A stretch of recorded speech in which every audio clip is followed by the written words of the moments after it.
오늘날 대승불교는 힌두교의 수행과 철학으로 상당 부분이 채워져 있습니다. 그래서 심한 경우 대승불교에는 세존이 없다는 말까지 나오는 형편입니다. 이에 대승불교는 힌두교와의 차별성을 강조하기 위해 불교만의 색깔을 보여줄 필요가 생깁니다. 그래서 등장한 것이 바로 중도입니다. 그렇다면 중도란 무엇일까요? 시다르타가 중도를 통해 깨달음을 얻은 것이 사실일까요? 중도의 초창기 해석은 매우 평면적입니다. 가령 가야금을 탈 때 줄을 너무 팽팽하거나 느슨하게 당기지 않아야 제대로 된 소리가 나는 것처럼 수행 역시 적정한 상태에서 임해야 한다는 것입니다. 세속의 즐거움도 문제지만 탈속의 괴로움 또한 바람직하지 않다는 뜻이 됩니다.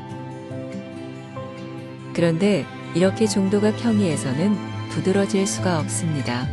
그래서 초기 불교에선 연기를 중도로 보았습니다. 삼라만상 모든 것들이 서로 연결되어 존재하기에 어떤 독자적인 실체가 성립되지 않는다는 이론입니다. 존재론적 본체가 없기에 치우침이 생기지 않고 이런 무주의 경지가 바로 중도라는 것입니다. 그런데 삼라만상이 유기체적으로 연결되어 영향을 수수한다는 연기론은 마치 에너지 보존 법칙처럼 기본적인 발상에 지나지 않습니다. 높은 차원의 존재론적 철학도 아니고 그렇다고 수행에 응용할 수 있는 효용이 있는 것도 아닙니다. 난해한 문제에 대해 인연이나 인과, 과거 같은 몇 단어로 얼버무리는 용도 외엔 쓸모가 없으니까요. 이런 이유 때문인지 세존의 사후 500여 년이 지나면서 보다 적극적으로 중도를 연구하기 시작합니다. 그리고 이렇게 해서 정립된 중도는 대승불교의 기치를 세우는 데 큰 공헌을 합니다. 그렇다면 대승불교가 사활을 걸고 이룩한 중도는 어떤 것일까요? 그들이 각고의 노력 끝에 얻은 중도는 변증법의 정반합과 매우 유사합니다. 양극단에 머무르지 않음으로써 양극단이 상호 융화한다는 논리입니다.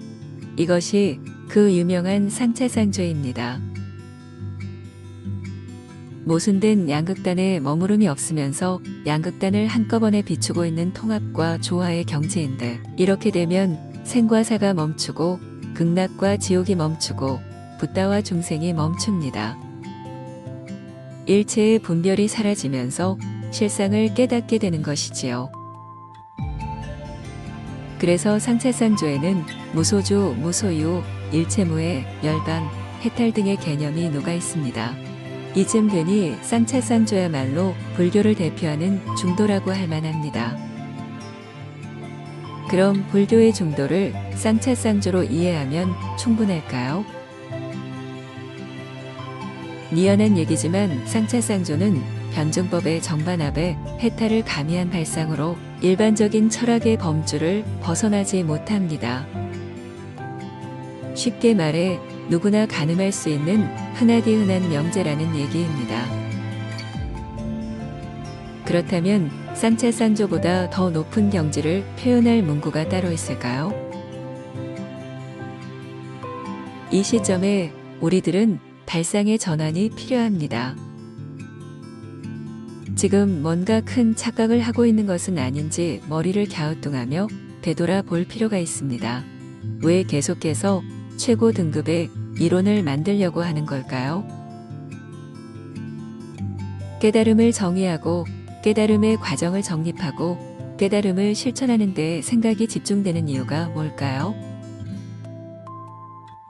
이 모든 사고의 행위가 혹시 뭔가에 홀려 정신줄을 놓고 있는 건 아닐까요?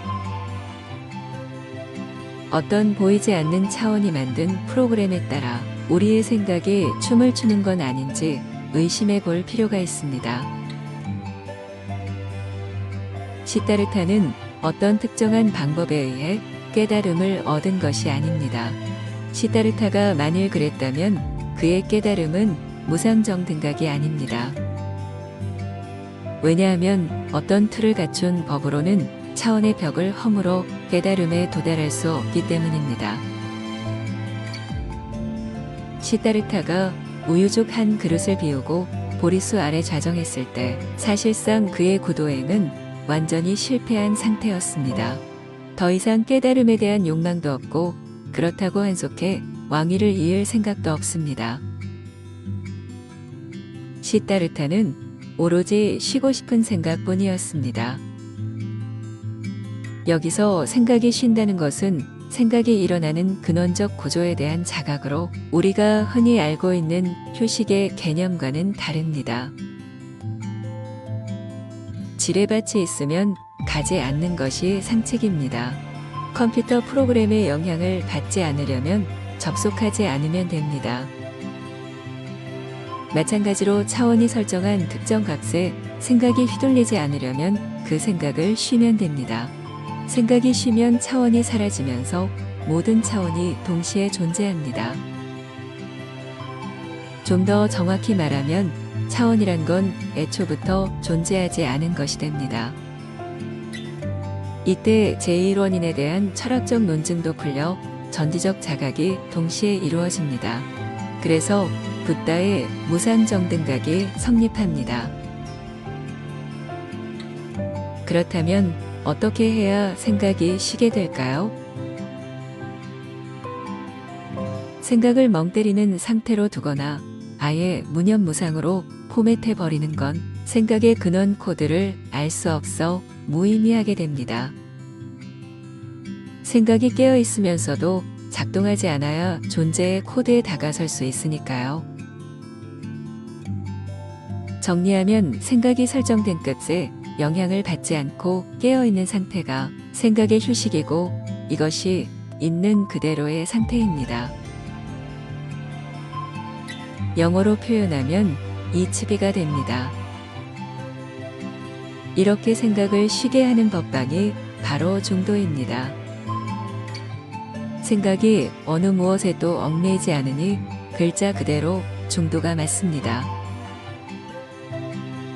이렇게 얘기하면 기존의 참나와 비슷한 경지가 아닌지 의문을 낼 수 있습니다.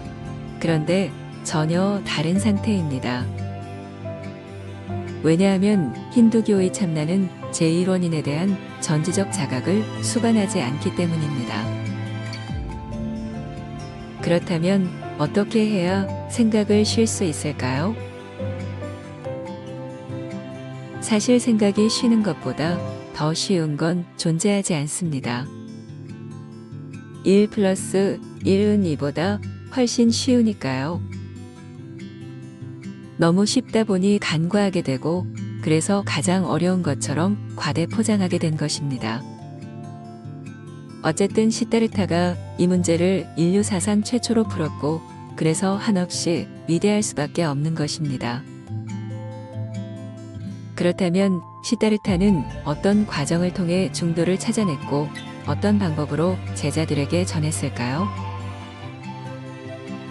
그리고 왜 제자들은 이토록 중요한 중도를 이해하지 못하고 유실하게 된 것일까요?